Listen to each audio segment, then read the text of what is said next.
दोस्तों नमस्कार। Colonel Ajay CO Ajay astro money group first global astro finance digital channel से आपसे मुखातिब होता हूं। आज 1 अक्टूबर सन 2025।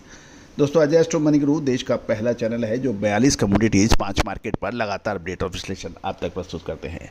दोस्तों हम वर्तमान ही नहीं भविष्य का भी करते हैं सटीक आकलन।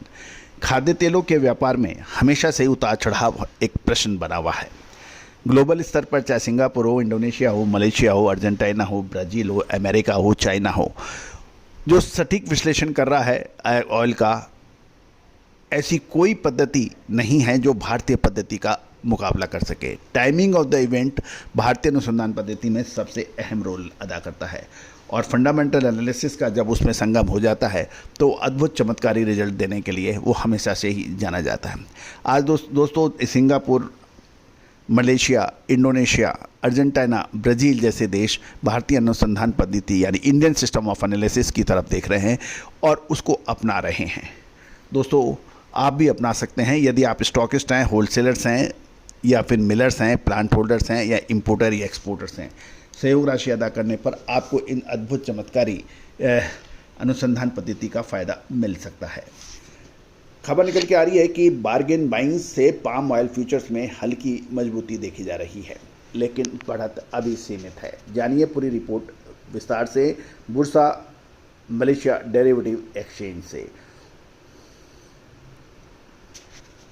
दोस्तों खबर निकल के आ रही है कि Bursa Malaysia derivative exchange BMD पर crude palm oil CPO future मंगलवार को दोपहर हल्की तेजी के साथ बंद हुए। हल्की गिरावट के बाद बार्गेन बाइंग से थोड़ा सहारा मिला, लेकिन राइवलर्स ऑयल्स की कमजोरियां, यूरोपियन संघ में आयात में गिरावट और ऊर्जा बाजार में अनिश्चितता ने तेजी को सीमित किया है।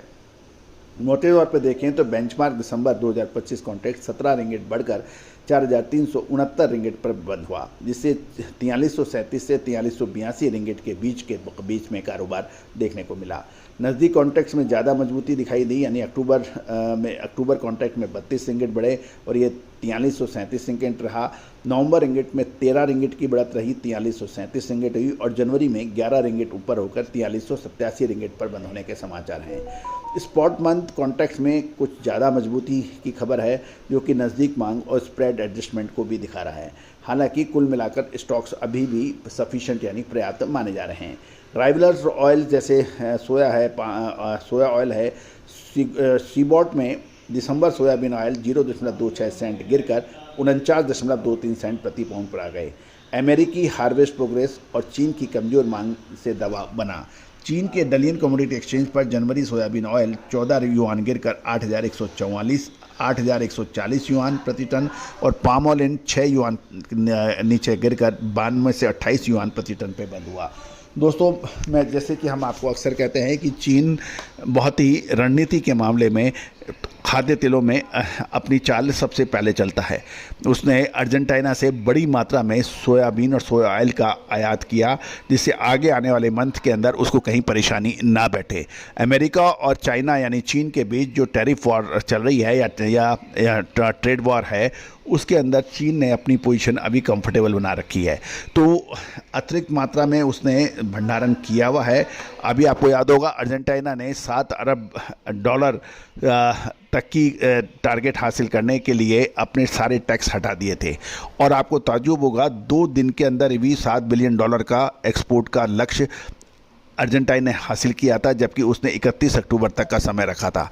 तो देखिए, तो दोस्तों राष्ट्रीय हो या अंतर्राष्ट्रीय, तो सक्षम जो हैं, यानी कहते हैं समृद्ध को न दोष गुसाई, यानी जो ताकतवर है उसके ऊपर कोई दोष नहीं है और उसने जमकर आयात अर्जेंटीना से किया और अपनी आवश्यकताओं को पूरा किया। अब वो माल कम खरीद रहा है या ज़्यादा खरीद रहा है, उसका कितना असर कैसे पड़ेगा, ये हमेशा एक विचारणीय प्रश्न रहेगा, इसमें कोई दो राय नहीं है। यूरोपियन संघ यानी यूरोपियन यूनियन ने के मुताबिक 2025-26 सीजन यानी जुलाई से सितंबर में ये सोयाबीन आयात 3.04 मिलियन टन रहा, जो पिछले साल से 4% कम है। पाम ऑयल आयात और तेज गिरकर 29% घटकर 6.31 लाख टन रह गया, जो मांग की कमजोरी दिखा रहा है। क्रूड ऑयल एशिया में कारोबार स्थिर रहा।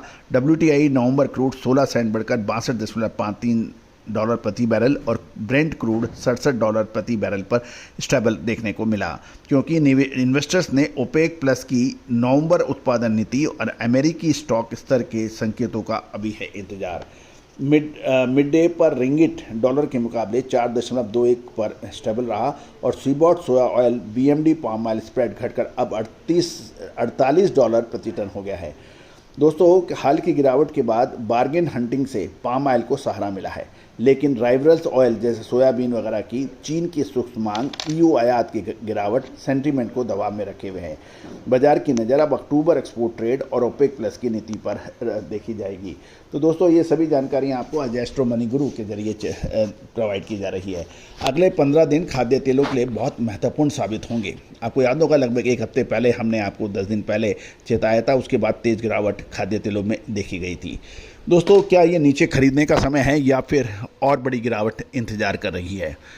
याद रखिएगा दोस्तों, सोयाबीन की फसल बिल्कुल सर पर है। दूसरी ओर अंतर्राष्ट्रीय बाज़ारों में चाइना के अंदर अभी छुट्टी चल रही है नेशनल हॉलीडेज़ के हिसाब से, साथ साथ फेस्टिवल सीजन है, तो बहुत सारे ऐसे फैक्टर्स हैं जिनको फैक्टर इन करना पड़ेगा। लेकिन दोस्तों, कुछ व्यापारियों का कहना है कि हमारे पास यदि सारी सूचनाएं हों तो हम भी एनालिसिस कर सकते हैं। तो दोस्तों उद्देश्य यही है कि आपको सारी फंडामेंटल एनालिसिस आप तक पहुंचाई जाए। विशेष अग्रिम रिसर्च रिपोर्ट के लिए आप संपर्क कर सकते हैं। साथ साथ हमारा डिस्क्लेमर्स भी बहुत ध्यान से पढ़ना है। सभी जानकारियां रिसर्च व अनुसंधान के लिए है, किसी भी प्रकार की लाभ आने की जिम्मेदारी हमारी नहीं होती है। All the very best, good luck, happy trading.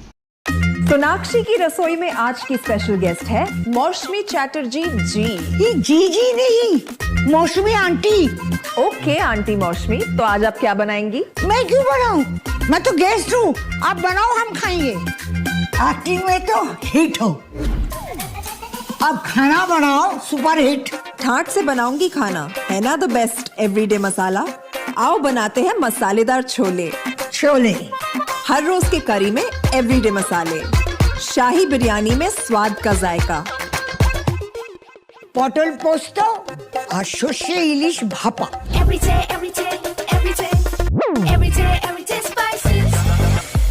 साफ मसाले, खुशबू और प्योर झाग, टेस्ट से भर दे हर जुबान पे स्वाद।